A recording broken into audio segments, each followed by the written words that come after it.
Hello everyone! Samahan niyo akong gumawa ng sandwich at habang ginagawa natin ito, pag-usapan natin ang sandwich generation.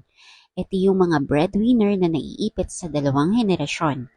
Ang pamilya nilang pinagmulan tulad ng kanilang mga magulang at ang kanilang sariling pamilya na itinataguyod. Alam niyo ba noong ika-18 siglo, si John Montagu, ang ika-4 na Earl of Sandwich, ay nag-imbento ng sandwich para makakain ng hindi humihinto sa kanyang laro. Ang convenience ng sandwich ay nagmula sa ideya na ito ay maaaring madaling kainin gamit ang isang kamay kaya't hindi na kailangan pang maghanap ng plato o kutsara. Sa katunayan, ang sandwich ay nagbigay daan para sa mas mabilis at mas maginhawang pagkain na nakatulong sa pag-usbong nito bilang isang tanyag na pagkain sa buong mundo. Ang kwento nito ay nagbigay sa atin ng convenience, ngunit ngayon may isang klase ng sandwich na nagbibigay pasanin sa buhay.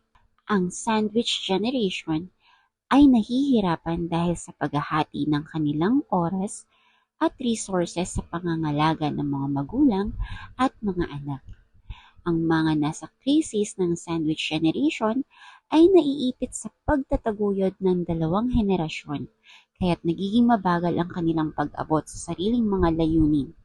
Dahil sa patuloy na obligasyon na ito, nahihirapan din silang makapaghanda para sa kanilang sariling retirement.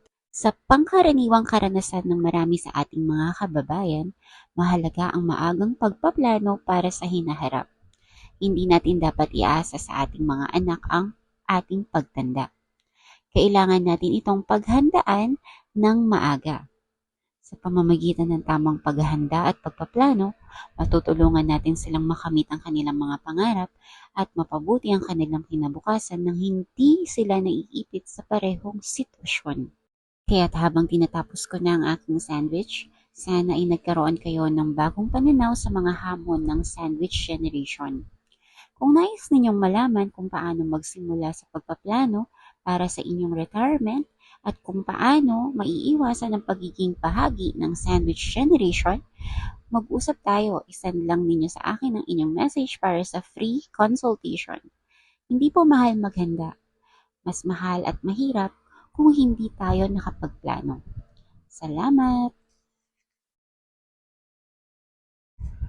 This is Mommy Marie from ProLife UK. Let's talk about future.